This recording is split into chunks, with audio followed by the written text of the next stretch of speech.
Hello दोस्तों, बहुत बहुत स्वागत है आपका आपके अपने YouTube चैनल अरुणोदय क्लासेस में। साथियों, जैसे कि आपको विगत में अवगत है, मैं अरुण कुमार आर्य चर्चा करता हूं हर रोज के महत्वपूर्ण करंट अफेयर के प्रश्नों की। तो साथियों, जैसे कि मैंने आपसे वादा कर लिया था कि हम 1 दिसंबर 2022 से आपके डिस्क्रिप्शन में पीडीएफ का लिंक सेंड करेंगे। तो 1-2 दिसंबर को मैं वीडियो किन्हीं कारणवश नहीं डाल पाया था, उसके लिए मैं आप सभी से माफी चाहता हूं। साथियों, आज 3 दिसंबर है, तो चलिए स्टार्ट करते हैं हम अपनी आज की पहली प्रश्न श्रृंखला की। और प्रश्न श्रृंखला में प्रश्नों की संख्या में बढ़ोतरी की गई है। आज प्रश्न आपको 10 मिलेंगे, ठीक है, और डिस्क्रिप्शन में पीडीएफ का लिंक भी आपको मिल जाएगा। चलिए दोस्तों, शुरुआत करते हैं अपनी प्रश्न श्रृंखला की। और प्रश्न श्रृंखला शुरू होने से पहले आपका और हमारा भारतीय तिरंगा आपकी स्क्रीन पर। चलिए साथियों, पहला प्रश्न आपकी स्क्रीन पर है। हाल ही में किस राज्य के खासी मंदारिन संतरे को, किस संतरे की बात कर रहे हैं साथियों? खासी मंदारिन संतरे की बात कर रहे हैं। खासी मंदारिन संतरे को जीआई टैग दिया गया है। आपका ऑप्शन ए है हिमाचल, आपका ऑप्शन बी है उत्तराखंड, आपका ऑप्शन सी है जम्मू कश्मीर, या आपका ऑप्शन डी है मेघालय। तो साथियों, रिसेंटली अभी खासी मंदारिन संतरा कहां का है? वो है मेघालय का। आपका ऑप्शन डी सही हो गया। कहां का ऑप्शन है, कहां का ये संतरा है? खासी मंदारिन, ये है मेघालय का। तो मेघालय के खासी मंदारिन संतरे को भारत सरकार की ओर से जीआई टैग दिया जाएगा। क्या होता है जीआई टैग? क्या होता है जीआई टैग? यानी कि ज्योग्राफिकल इंडिकेशन। जीआई मतलब geographical indication. G for geographical indication, geographical indication, geographical indication. I for होता है इंडिकेशन यानी कि संकेतक, इंडिकेशन यानी कि संकेतक, भौतिक संकेतक, भौतिक संकेतन, भौतिक संकेतन। साथियों, किसी भी विशेष मिठाई हो गया, है ना, किसी विशेष मशीनरी हो गया, किसी भी विशेष बहुत सारे ऐसे उत्पाद जो उस विशिष्ट क्षेत्र की विशेषता रखते हो, जो किसी क्षेत्र की उसकी विशेषता रखते हो, उसकी पहचान बताते हो, तो उनको दिया जाता है जीआई टैग। उनको क्या दिया जाता है? जीआई टैग यानी कि भौतिक संकेतक। तो साथियों, अभी खासी मंदारिन संतरा है कहां का? मेघालय का। कहां का? मेघालय का संतरा है। कौन सा? खासी मंदारिन। साथियों, खासी, इसमें शब्द जुड़ा है खासी। तो आपको मैं बताता चलूं, मेघालय में 3 पहाड़ियां हैं, गारो, खासी, जैंतिया। कौन सी पहाड़ियां हैं? 3, गारो, खासी, जैंतिया। और यहीं पर ये यहाँ की जनजाति निवास करती है। कौन सी? गारो, खासी और जैंतिया। 3 जनजातियां हैं यहाँ पर, गारो, खासी, जैंतिया। ये यहाँ की तीनों पहाड़ियों पर निवास करती हैं। गारो पहाड़ी कहाँ पाई जाती है? मेघालय में। खासी पहाड़ी भी मेघालय में, और जैंतिया पहाड़ी भी मेघालय में। तो इन पहाड़ियों पर निवास करने वाली जनजाति है गारो, खासी, जैंतिया।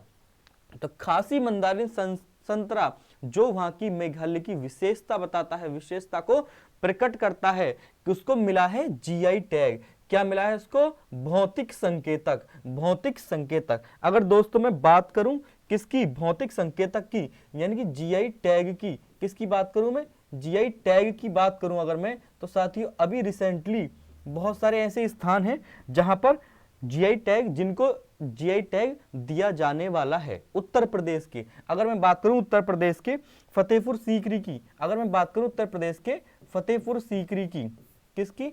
फतेहपुर सीकरी की। तो साथियों, यहाँ की फेमस है नान खटाई। क्या फेमस है यहाँ की? नान खटाई। यानी कि नान खटाई को, उत्तर प्रदेश की जो नान, फतेहपुर सीकरी की प्रसिद्ध नान खटाई है, उसको जीआई टैग देने की संभावना है।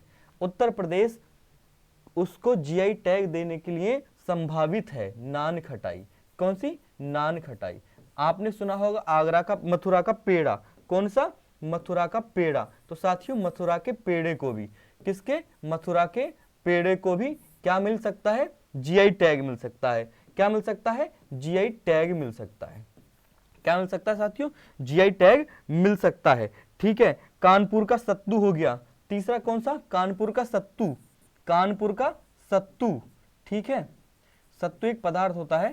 ठीक, तो कानपुर के सत्तू को भी जीआई टैग मिलने की संभावना है। कानपुर का क्या हो गया साहब? सत्तू। कानपुर का क्या हो गया? सत्तू। तो कानपुर के सत्तू को भी जीआई टैग मिलने की संभावना है। ठीक है साहब। आगरा का पेठा, आगरा का पेठा, मैं बात करूं अगर आगरा की, तो आगरा के पेठे को भी क्या मिलेगा? जीआई टैग मिलेगा। आगरा का क्या, पेठा, आगरा का साथियों पेठा, इसको क्या मिलेगा, जीआई टैग मिलेगा, जीआई टैग मिलेगा। ये उत्तर प्रदेश के बहुत सारे ऐसे स्थान हैं जिन स्थानों की विशेषता अपनी कुछ ना कुछ विशेषता के रूप में, जैसे नान खटाई हो गया, पेड़ा, सत्तू, पेठा, ये अपनी विशेषता के रूप में जाने जाते हैं, तो इनको जीआई टैग मिलने की संभावना है।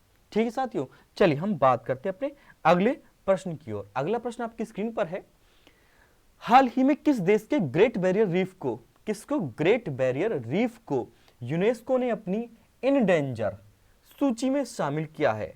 अब बात करेंगे हम सबसे पहले इनडेंजर। इनडेंजर मतलब खतरे की सूची में शामिल किया है। किसकी सूची में, खतरे की सूची में शामिल किया, खतरे की सूची में शामिल किया है साथियों, है ना। अब खतरे की सूची में शामिल करने से क्या होगा, खतरे की सूची में शामिल करने से क्या होगा कि जो ग्रेट बैरियर रीफ है इससे कहीं ना कहीं किसी पारिस्थितिक तंत्र को या पर्यावरण तंत्र को नुकसान हो रहा होगा। इस वजह से इसको किसने, यूनेस्को ने, किसने साहब, यूनेस्को ने इनडेंजर सूची में डाल दिया है। तो जो ग्रेट बैरियर रीफ है वो किस देश की है, ग्रेट बैरियर रीफ किस देश की है।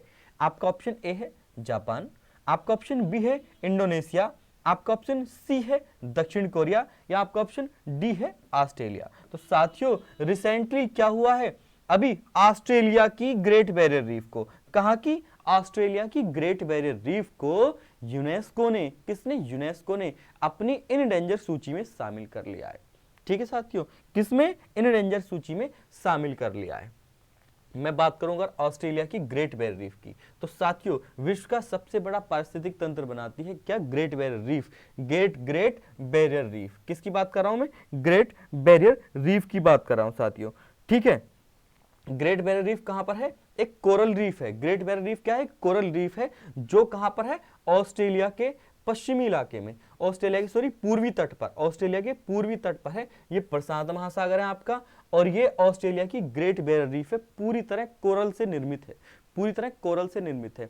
कोरल मतलब मूंगा द्वीप, मूंगा द्वीप एक शैवाल जो होते हैं, छोटे छोटे जीव होते हैं, छोटे छोटे जीवों से मिलकर शैवाल बनते हैं और शैवाल निर्माण करते हैं कोरल का, शैवाल निर्माण करते हैं कोरल का।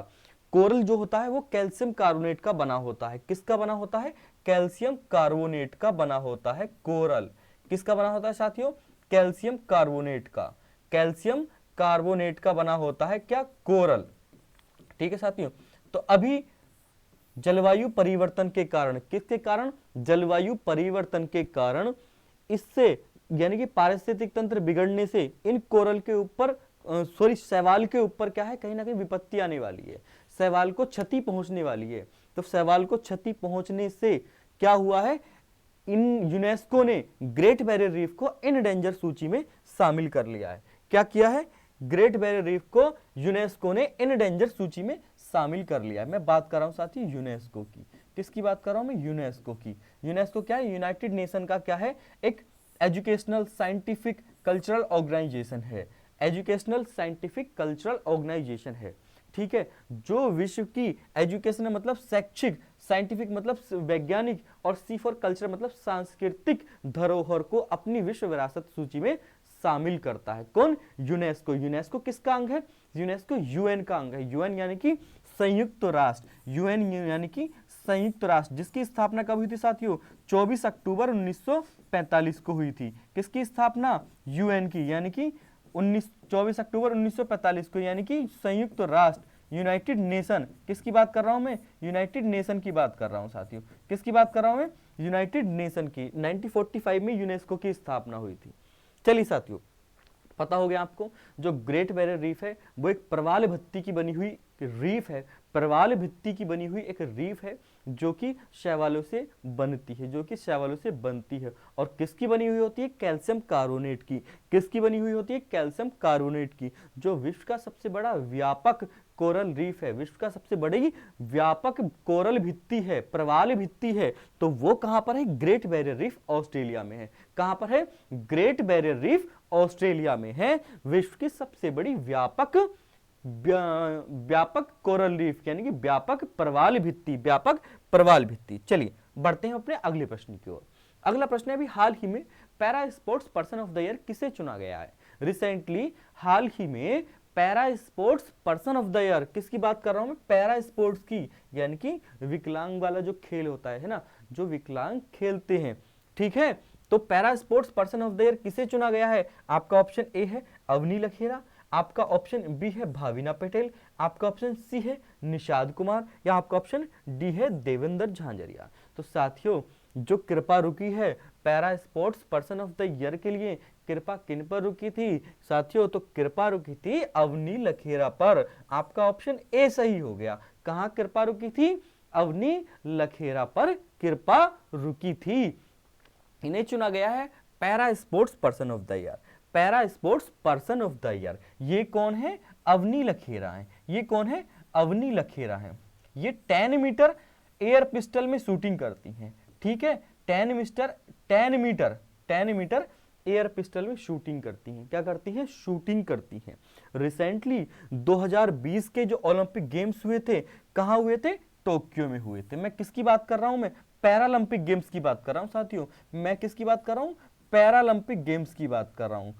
पैरालंपिक गेम्स की बात कर रहा हूं मैं। कहां हुए थे, 2020 के पैरालंपिक गेम्स 2020 के हुए थे Tokyo, Japan. Tokyo is the capital of Japan. Japan की करेंसी क्या है, येन। किसकी बात कर रहा हूं मैं, टोक्यो, जापान की बात कर रहा हूं साथियों।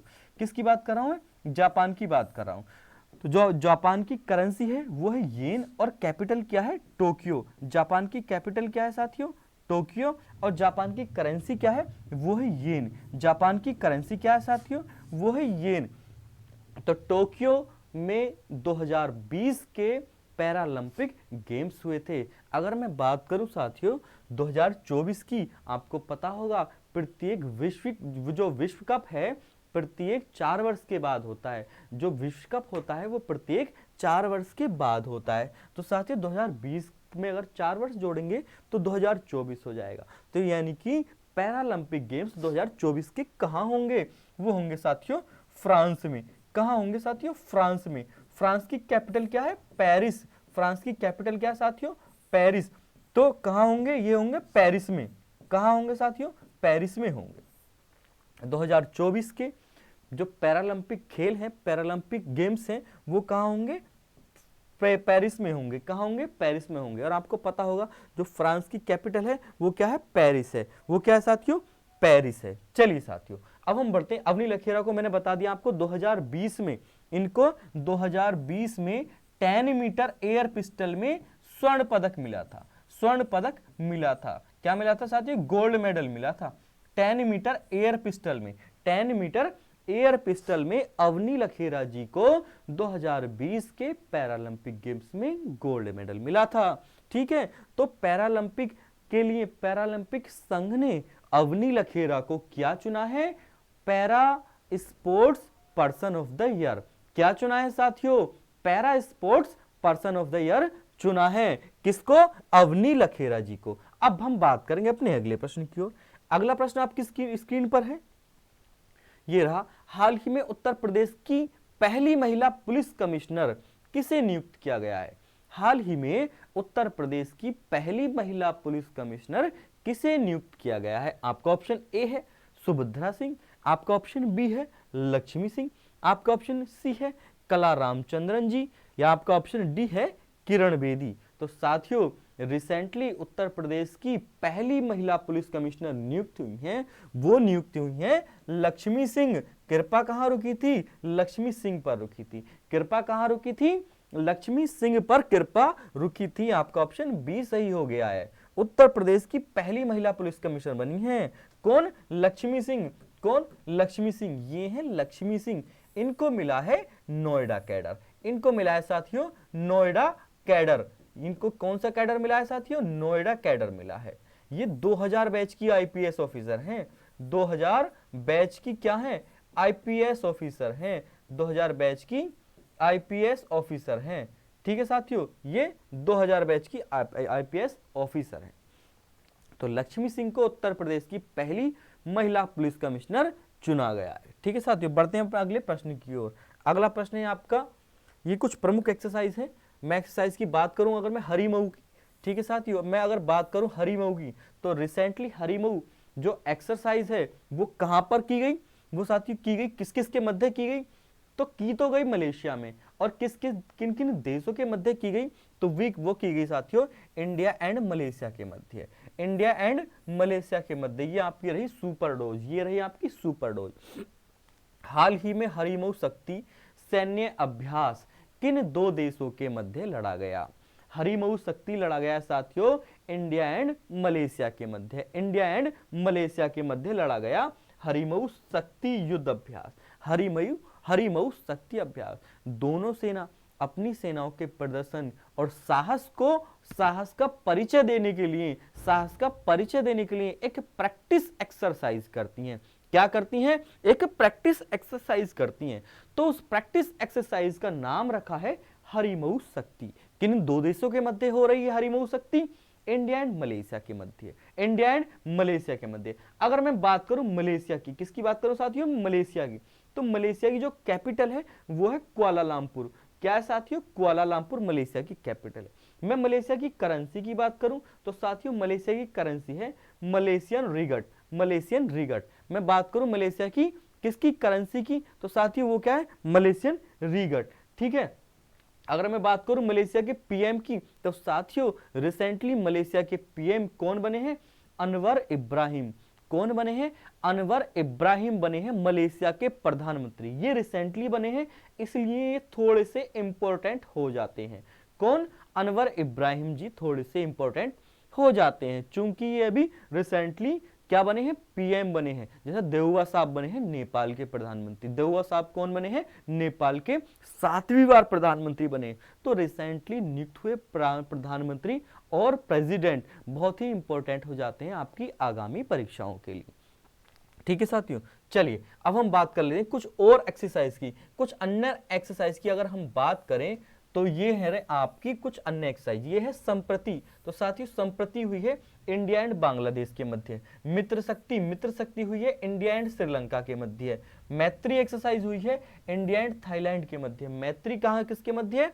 इंडिया एंड इसके थाईलैंड के मध्य। मित्र शक्ति, मित्र यानी कि अपने जो सबसे नीचे पड़ोसी देश है वो कौन सा? श्रीलंका है। तो साथियों जो मित्र शक्ति एक्सरसाइज हुई है वो किसके मध्य हुई है? इंडिया एंड श्रीलंका के। वज्र प्रहार और युद्ध अभ्यास, मैंने आपको कई बार बता दिया, वज्र प्रहार और युद्ध अभ्यास दोनों जो एक्सरसाइज हैं वो किसके मध्य लड़ी जाती हैं? इंडिया एंड यूएसए के मध्य लड़ी जाती हैं। इंडिया एंड यूएसए के मध्य लड़ी जाती हैं। गरुड़ शक्ति रिसेंटली लड़ा गया है, रिसेंटली युद्ध अभ्यास हुआ है गरुड़ शक्ति। वो किसके मध्य हुआ साथियों? भारत और इंडोनेशिया के। बढ़ते हैं अपने अगले प्रश्न की ओर। अगला प्रश्न है आपका, हाल ही में भारत का पहला ई कलेक्ट्रेट बनाया गया है। मैं बात कर रहा हूं ई कलेक्ट्रेट की। ई मतलब इलेक्ट्रॉनिक कलेक्ट्रेट, कलेक्ट्रेट परिसर जहां पर डीएम साहब बैठते हैं, जहां पर डीएम साहब बैठते हैं वो परिसर कहलाता है कलेक्ट्रेट परिसर।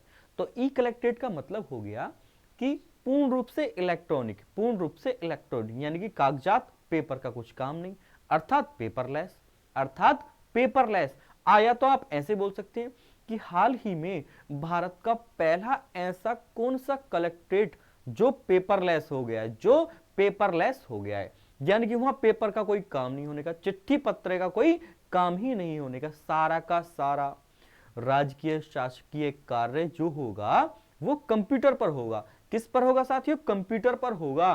कुछ भी वहां कागजी कार्यवाही नहीं होने की है, कॉपी पेन का वहां काम नहीं होने का है, सारा का सारा काम डिजिटल होगा, सारा का सारा काम इलेक्ट्रॉनिक्स होगा। तो भारत का पहला ई कलेक्ट्रेट या पेपरलेस कलेक्ट्रेट कहां बनाया गया है? आपका ऑप्शन ए है सर्वाधिक जो साक्षर राज्य है केरल, आपका ऑप्शन बी है पंजाब, आपका ऑप्शन सी है बिहार, या आपका ऑप्शन डी है तमिलनाडु। तो दोस्तों रिसेंटली अभी बिहार का कौन सा जिला? सहरसा, बिहार का सहरसा जिला, बिहार का सहरसा जिला, जो सहरसा जिले का कलेक्ट्रेट है, जो सहरसा जिले का कलेक्ट्रेट है वो पूर्ण रूप से पेपरलेस हो गया है, पूर्ण रूप से ई कलेक्ट्रेट हो गया है। तो साथियों किसका जिला? बिहार का। कौन सा किसका जिला? बिहार का। कौन सा? सहरसा। तो भारत का पहला ई कलेक्ट्रेट कहां बनाया गया है? वो बनाया गया है बिहार में। कहां बनाया गया है? बिहार में बनाया गया है भारत का पहला ई कलेक्ट्रेट यानी कि इलेक्ट्रॉनिक कलेक्ट्रेट, पूर्ण रूप से पेपरलेस। ये आनंद शर्मा जी हैं यहाँ के आईएएस, सहस्राम के, ये है IAS, कहाँ के, सहस्राम, कहाँ है, बिहार में। तो बिहार में पहला ई कलेक्टेड बनाया गया, पहला ई कलेक्टेड बनाया गया है। ठीक है साथियों, बिहार में पहला ई कलेक्टेड बनाया गया है, ई कलेक्टेड, ई कलेक्टेड। ठीक है साथियों, चलिए अब हम बात करेंगे अपने अगले प्रश्न की ओर। अगला प्रश्न है आपका, हाल ही में भारतीय इतिहास में पहली बार, हाल ही में भारतीय इतिहास में पहली बार किस महिला रेफरी को पुरुष फुटबॉल विश्व कप में क्या बनाया गया, नियुक्त किया गया है ना। तो साथियों हाल ही में किसको नियुक्त किया गया है फुटबॉल के, पहली बार भारतीय इतिहास में पहली बार किस महिला को रेफरी नियुक्त किया गया है फुटबॉल विश्व कप में। तो महिला है आपकी GS लक्ष्मी जी, आपका ऑप्शन ए है। आपका ऑप्शन बी है सारा टेलर। आपका ऑप्शन सी है स्टेफनी फ्रेपार्ट। आपका ऑप्शन डी है थॉमस डेन रवि, थॉमस डेन रवि। तो साथियों अब तक के इतिहास में पहली बार कोई ऐसी महिला कोच या महिला रेफरी पुरुषों के विश्व कप में नियुक्त की गई है। तो अब ये पहली बार हुआ है, तो इस प्रश्न के आने की संभावना थोड़ी सी ज्यादा हो जाती है। इस प्रश्न के आने की संभावना साथियों थोड़ी सी ज्यादा हो जाती है, कारण जब कोई घटना पहली बार घट रही है, कोई योजना पहली बार लॉन्च हुई है, कोई व्यक्ति का हाल ही में निधन हुआ है ना, कुछ ऐसी घटनाएं जो बहुत ही चर्चित रही हों या पहली बार कुछ हुई हों, तो वो उन प्रश्नों के आने की संभावना आपकी परीक्षाओं में थोड़ी सी ज्यादा बन जाती है। अब ये पहली बार महिला रेफरी नियुक्त हुई हैं पुरुषों के विश्व कप में, तो प्रश्न आने की संभावना बढ़ गई है। तो कौन महिला रेफरी हैं वो, तो साथियों वो हैं स्टेफनी फ्रेपार्ट। कृपा रुकी थी स्टेफनी फ्रेपार्ट पर, कृपा रुकी थी स्टेफनी फ्रेपार्ट पर। ठीक है साथियों, अच्छा मैं बात करूंगा कि कहां नियुक्त हुई है, कौन से विश्व कप में। तो साथियों ये रही आपकी स्टेफनी फ्रेपार्ट। रिसेंटली फीफा विश्व कप हुए थे कहां, कतर में, कतर के अल बायत स्टेडियम में, कतर के अल बायत स्टेडियम में। किसकी बात कर रहा हूं साथियों मैं, फीफा विश्व कप 2022 की बात कर रहा हूं मैं। किसकी बात कर रहा हूं मैं, फीफा विश्व कप 2022 की बात कर रहा हूं मैं। फीफा विश्व कप 2022, फीफा विश्व कप 2022 कहां हुए थे, कतर में हुए थे साहब। कहां हुए थे, कहां हुआ था ये, कतर में हुआ था, है ना। कहां हुआ था, कतर में। कतर में भाई कहां, अल बायत स्टेडियम, कतर के कहां, अल बायत स्टेडियम, कतर के कहां, अल बायत स्टेडियम। इसको भी याद कर लो, इसको भी याद कर लो, स्टेडियम को भी याद कर लो। ठीक है साथियों, कतर के कहां, अल बायत स्टेडियम में हुए थे फीफा विश्व कप 2022। तो फीफा विश्व कप 2022 में अब तक के इतिहास में पहली बार कोई महिला रेफरी नियुक्त हुई थी। ये पुरुषों का विश्व कप था, किसका विश्व कप था, पुरुषों का विश्व कप था। किसका विश्व कप था, फुटबॉल विश्व कप, ये पुरुषों का फुटबॉल विश्व कप था। फीफा विश्व कप किसका खेल है, पुरुषों का फुटबॉल विश्व कप खेल है, पुरुषों का फुटबॉल विश्व कप खेल है फीफा। तो फीफा 2022 का आयोजन रिसेंटली कहां किया गया, अल बायत स्टेडियम, कहां पर, कतर में, कतर में। कहां पर साथियों, कतर में। And you know what is the capital of Qatar, Qatar की जो राजधानी है वो क्या है, दोहा। कतर की राजधानी क्या है साथियों, दोहा। ठीक है, कतर की राजधानी क्या है, दोहा। और कतर की जो करेंसी है वो है कतरियन रियाल, वो है कतरियन रियाल। कतर की मुद्रा क्या हो गई, कतरियन रियाल। और कतर की जो करंट कैपिटल हो गई वो कौन सी हो गई, दोहा। कतर की कैपिटल कौन सी होगी साथियों, दोहा हो गई। तो फीफा विश्व कप 2022 का आयोजन कहां किया गया, ये किया गया कतर में, ये किया गया कतर में। अगर मैं बात करूं फीफा विश्व कप 2026 की, जैसे मैंने आपको बताया था अभी कि विश्व कप प्रत्येक 4 साल के बाद होता है, विश्व कप प्रत्येक 4 साल के बाद होता है ना। तो फीफा विश्व कप 2022 कहां हुआ, कतर में। अगर मैं बात करूं फीफा विश्व कप 2026 की, FIFA world cup, FIFA world cup, FIFA world cup, ये किसका वर्ल्ड कप है साथियों, ये फुटबॉल का है, फीफा वर्ल्ड कप 2026। तो ये कहां होगा साथियों, मैं 2026 की बात कर रहा हूं। तो साथियों ये होगा Canada, United state and Mexico. कहां होगा, कनाडा, कहां होगा साथियों, Canada, USA and Mexico. And Mexico में होगा क्या, फीफा विश्व कप 2026। फीफा विश्व कप 2026 3 देशों में होगा, कनाडा, यूएसए एंड मैक्सिको। ये रहा आपका नॉर्थ अमेरिका कंटिनेंट, ये रहा आपका उत्तरी अमेरिका महाद्वीप। उत्तरी अमेरिका महाद्वीप के 3 प्रमुख बड़े देश हैं, Canada, USA and the last one Mexico. तो इन 3 देशों में होगा फीफा विश्व कप 2026 का आयोजन। फीफा विश्व कप 2026 का आयोजन रट लो, लिख लो, नोट डाउन कर लो, और वैसे भी आज आपको इसकी पीडीएफ मिलने वाली है, डिस्क्रिप्शन बॉक्स में डल जाएगी। बहुत ही महत्वपूर्ण प्रश्न है, सारे प्रश्नों की संभावना बहुत ही प्रबल है आने के लिए आपकी परीक्षाओं में। 7वां प्रश्न आपकी स्क्रीन पर है, हाल ही में डब्ल्यूएचओ ने मंकी पॉक्स का नाम परिवर्तित कर क्या कर दिया गया।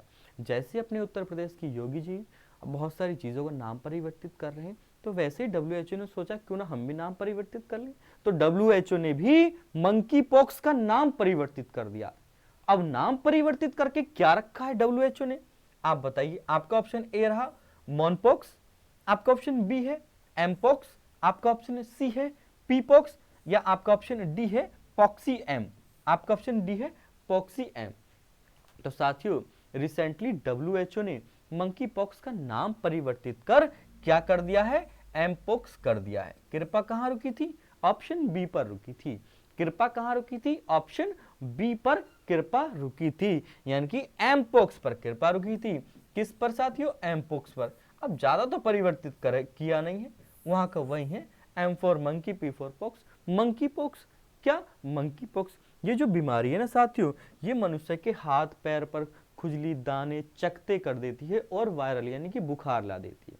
हाथ पैर यानी कि शरीर पर आपके खुजली, मोटे मोटे दाने और ये फीवर ला देती है। तो इस तरह की बीमारी है मंकी पॉक्स। कौन सी, मंकी पॉक्स। तो मंकी पॉक्स का नाम परिवर्तित क्या रख दिया है, एमपॉक्स। क्या रख दिया है साथियों, एमपॉक्स रख दिया है। किसने, डब्ल्यूएचओ ने। किसने रखा है साथियों, डब्ल्यूएचओ ने। क्या है डब्ल्यूएचओ, किसने रखा है इसका नाम परिवर्तित कर, डब्ल्यूएचओ ने रखा है साहब। व्हाट इज डब्ल्यूएचओ, क्या है डब्ल्यूएचओ, विश्व स्वास्थ्य संगठन, वर्ल्ड हेल्थ ऑर्गेनाइजेशन। क्या है डब्ल्यूएचओ, वर्ल्ड हेल्थ ऑर्गेनाइजेशन है साथियों। क्या है, world health organisation, HEALTH, health organisation, organisation. विश्व स्वास्थ्य संगठन, विश्व स्वास्थ्य संगठन है। क्या है साथियों, विश्व स्वास्थ्य संगठन। अगर मैं इसकी स्थापना की बात करूं, अगर मैं इसकी स्थापना की बात करूं, किसकी, डब्ल्यूएचओ की, तो साथियों इसकी स्थापना हुई थी कहां, 1948 में। 1948 में इसकी क्या हुई थी साथियों, स्थापना हुई थी। किसकी, डब्ल्यूएचओ की। किसकी, डब्ल्यूएचओ की। अगर मैं इसकी मुख्यालय की बात करूं, इसके हेडक्वार्टर की बात करूं साथियों, तो इसका मुख्यालय कहां है, जिनेवा में है। कहां है, जिनेवा में। किसका, डब्ल्यूएचओ का मुख्यालय कहां है, जिनेवा में है। डब्ल्यूएचओ का मुख्यालय कहां है, Geneva. Geneva is the city of Switzerland. Geneva किसका, किस देश का शहर है, जिनेवा साथियों स्विट्जरलैंड का एक बहुत ही चर्चित, बहुत ही प्रसिद्ध शहर है। किसका, स्विट्जरलैंड का। स्विट्जरलैंड का एक देश है जिनेवा, जहां मुख्यालय किसका, डब्ल्यूएचओ का। किसका, डब्ल्यूएचओ का। विश्व के देशों के स्वास्थ्य संबंधी समस्याओं पर परिचर्चा करने के लिए और सहयोग करने के लिए एक संगठन बना, जिसका नाम रखा डब्ल्यूएचओ, विश्व स्वास्थ्य संगठन, जिसका स्थापना हुई थी 1948 में। जिसकी स्थापना हुई थी 1948 में। ठीक है साथियों, उसका मुख्यालय कहां, जिनेवा। जिनेवा एक शहर है कहां का, स्विट्जरलैंड का। जिनेवा एक शहर है स्विट्जरलैंड का। एंड स्विट्जरलैंड की जो कैपिटल है वो क्या है, बर्न। स्विट्जरलैंड की जो कैपिटल है वो क्या है साथियों, बर्न। ठीक है। एमपॉक्स, मंकी पॉक्स का नाम परिवर्तित क्या कर दिया, एमपॉक्स। बढ़ते हैं अपने अगले प्रश्न की ओर। हाल ही में प्रसून जोशी को कहां का ब्रांड एम्बेसडर बनाया गया है। प्रसून जोशी जो कि एक लेखक है और गीतकार हैं, इनको कहां का ब्रांड एम्बेसडर बनाया गया है। तो साथियों आपका ऑप्शन ए महाराष्ट्र, आपका ऑप्शन बी गोवा, आपका ऑप्शन सी है उत्तराखंड, या आपका ऑप्शन डी है हिमाचल प्रदेश। तो साथियों अभी गीतकार, प्रसिद्ध गीतकार और लेखक कौन, प्रसून जोशी को जो ब्रांड एम्बेसडर बनाया गया है वो बनाया गया है उत्तराखंड का। कहां का साथियों, उत्तराखंड का ब्रांड एम्बेसडर बनाया गया है। किसको, प्रसून जोशी को। किसको, प्रसून जोशी। ये रहे आपके, कौन है ये, प्रसिद्ध लेखक और गीतकार। कौन है साथियों, लेखक और गीतकार। लेखक प्लस के गीतकार हैं कौन, प्रसून जोशी। गीतकार, लेखक और गीतकार है कौन, प्रसून जोशी। इनको क्या नियुक्त किया गया है, ब्रांड एम्बेसडर। इनको बनाया गया है ब्रांड एम्बेसडर। कहां का, उत्तराखंड का। कहां का, उत्तराखंड का। धामी साहब कौन है, brand ambassador. Brand ambassador, brand ambassador. Pushkar Singh Dhami कौन है, उत्तराखंड के मुख्यमंत्री हैं। उत्तराखंड की कैपिटल क्या है, देहरादून है साहब। उत्तराखंड की कैपिटल क्या है, देहरादून है साहब। उत्तराखंड की कैपिटल क्या है, देहरादून है। उत्तराखंड के सीएम कौन है, पुष्कर सिंह धामी है। उत्तराखंड के सीएम कौन है? पुष्कर सिंह धामी है। रिसेंटली उत्तराखंड का जो उच्च न्यायालय है वो कहाँ था? पूर्व में नैनीताल। कहाँ था? पूर्व में नैनीताल। अब इसका उत्तराखंड का है जो हाई कोर्ट नैनीताल से शिफ्ट करके, मैं हाई कोर्ट की बात कर रहा हूँ, ये क्या है? एचसी हाई कोर्ट नैनीताल से शिफ्ट करके कहाँ कर दिया है? रुद्रपुर। कहाँ कर दिया है? हल्द्वानी। कहाँ कर दिया साथियों? हल्द्वानी। नैनीताल से शिफ्ट करके उत्तराखंड का हाई कोर्ट नैनीताल से शिफ्ट करके कहां कर दिया है? हल्द्वानी। कहां कर दिया है? हल्द्वानी। ठीक है साथियों, हल्द्वानी। इसी के करंट के साथ साथ आपको फैक्चुअल जीके और एक प्रश्न के साथ बहुत सारे अन्य प्रश्न मिल रहे हैं। श्रृंखला को ज्यादा से ज्यादा शेयर कीजिए, दोस्तों में शेयर कीजिए, लाइक कीजिए, कमेंट सेक्शन में बताइए कि कहीं कुछ मिस्टेक, कहीं कुछ कमी तो नहीं रह रही, क्या मैं आपको ज्यादा से ज्यादा एफर्ट आपके लिए कर सकूं। चलिए साथियों, अब हम बात करें अपने अगले प्रश्न की ओर। नवा प्रश्न। नवा प्रश्न यानी कि अब तक 8 मिल रहे थे, अब से नवा यानी कि 10 मिलेंगे। चलिए, हाल ही में अंतरराष्ट्रीय लूसाफोन महोत्सव, किसकी बात कर रहा हूं मैं? इंटरनेशनल लूसाफोन फेस्टिवल की बात कर रहा हूं साथियों मैं। इंटरनेशनल लूसाफोन फेस्टिवल, हाल ही में अंतरराष्ट्रीय लूसाफोन महोत्सव कहां मनाया गया?